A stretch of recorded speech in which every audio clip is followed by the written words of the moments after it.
Happy New Year for the third time now on this channel. We're here on JP now. As I think a lot of you know, Muramasa, he's here.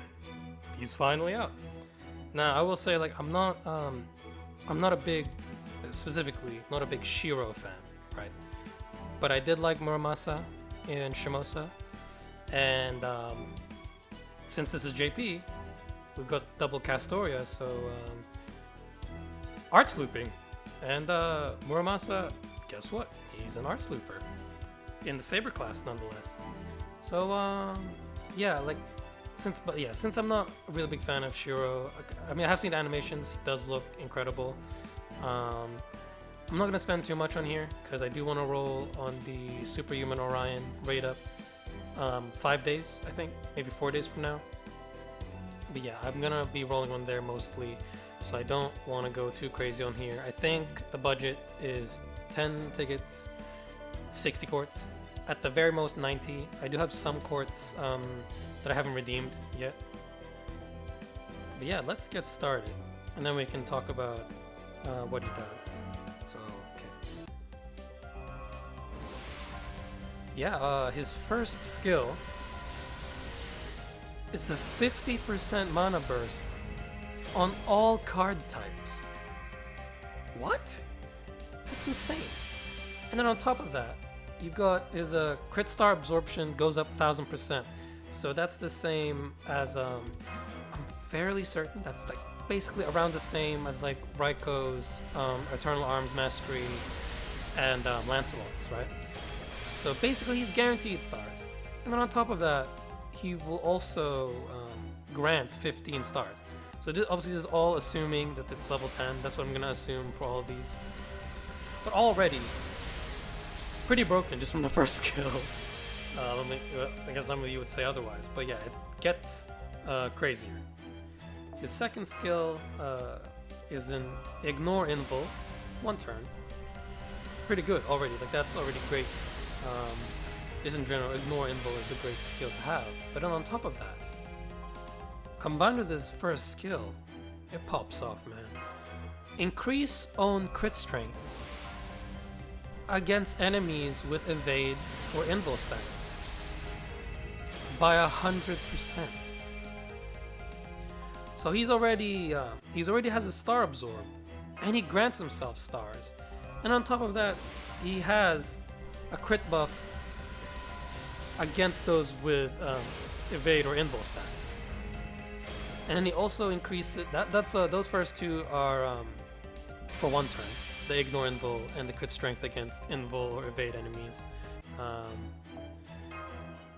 The other effects are it increases his crit star drop rate by 100% for 3 turns, which I don't know how many of y'all know this, but that's pretty significant, right? 100% crit star drop rate. That means every single hit. So I haven't checked yet what his hit counts are. But that means for every single hit, you're guaranteed a minimum of 1 star. Let me check the hit counts now. He's got 2 hits on his quick, 3 hits on his arts, 3 hits on his buster, 5 hits on his extra, 3 hits on... He's not bad. Like he can make a good amount of stars, and it lasts for 3 turns. 100%. Yeah, 100% crit star drop rate's no joke. And on top of that, for 3 turns, he has 100% crit buff on top of the crit buff he has against this invul evade enemy. The thing is that's assuming like you're fighting a boss, right? And they, a lot of bosses love to spam their survivability skill. That's 200% crit strength. And then even the 2 following turns after you activate the skill, you've still got 100% crit damage. That's nuts. And then you've got his third skill, which... Oh, whoops, I spent an extra ticket. Rip. Maybe I'll just use... Now I have to use the rest of the tickets. I'll probably take 110 roll back.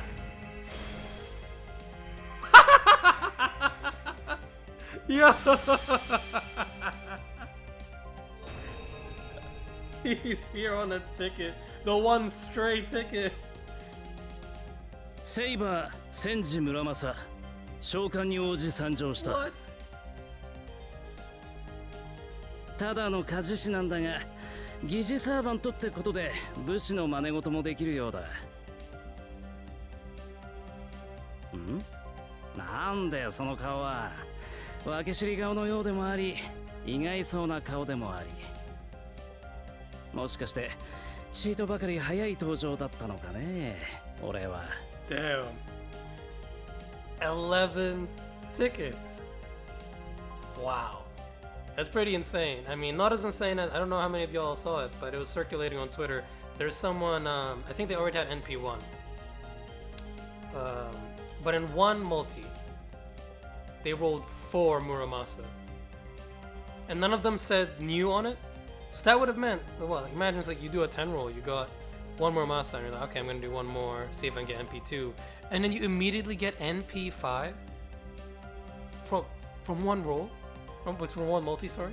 That's insane. Yeah, oh my goodness. As you can see, there's the skills there. So I'm gonna finish explaining before I end the video. Try to speed it up since the rolling's done. His third skill kind of secures his status as an NP looper. It's a 50% battery. That's already great, right? But on top of that, he applies flame status to himself. And this status, for 3 turns, sorry. And what this does, every single attack, I'm going to assume it's per card, right? Not per hit. I'm not sure yet because I haven't seen too many demonstrations, but I'm pretty sure it's per card.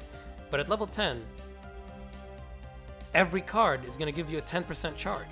Meaning, you can get 10% charge from a buster card. So like, we've got our, I know some people are joking about it, but like that's like technically buster looping, because you can use any card and it's gonna give you 10%.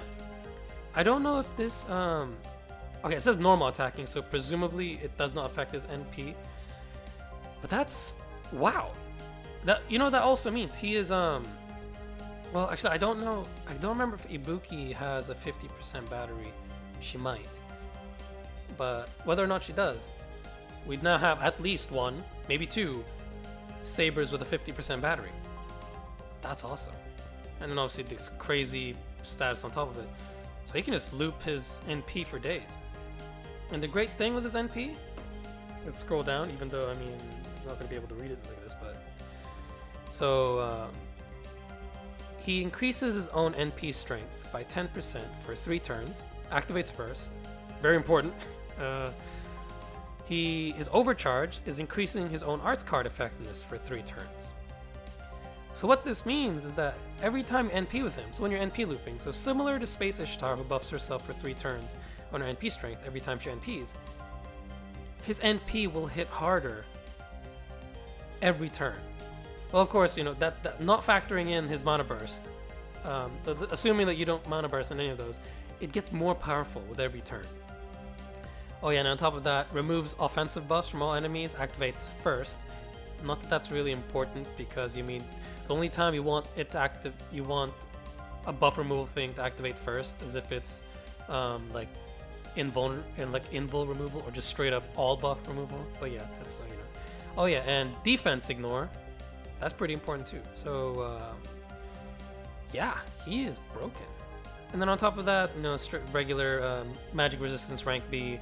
Territory creation, you know, which is art card effectiveness, damn.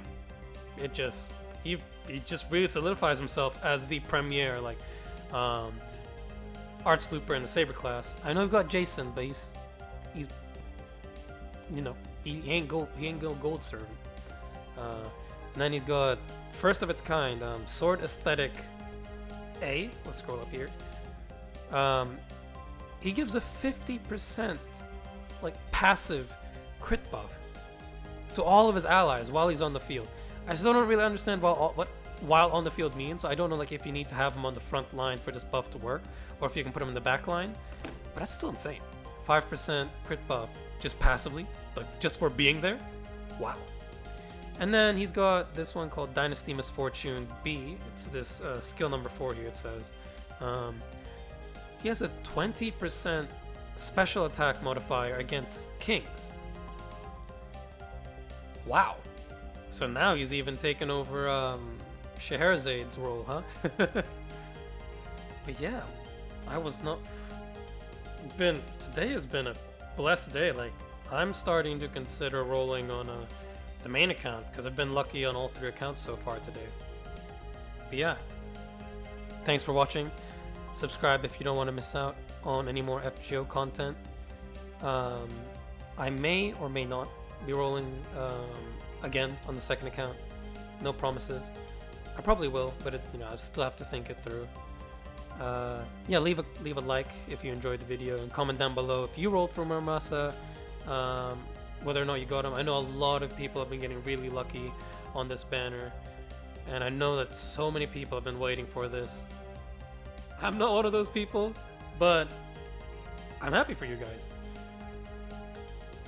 But yeah, I'll see you all next time. Bye.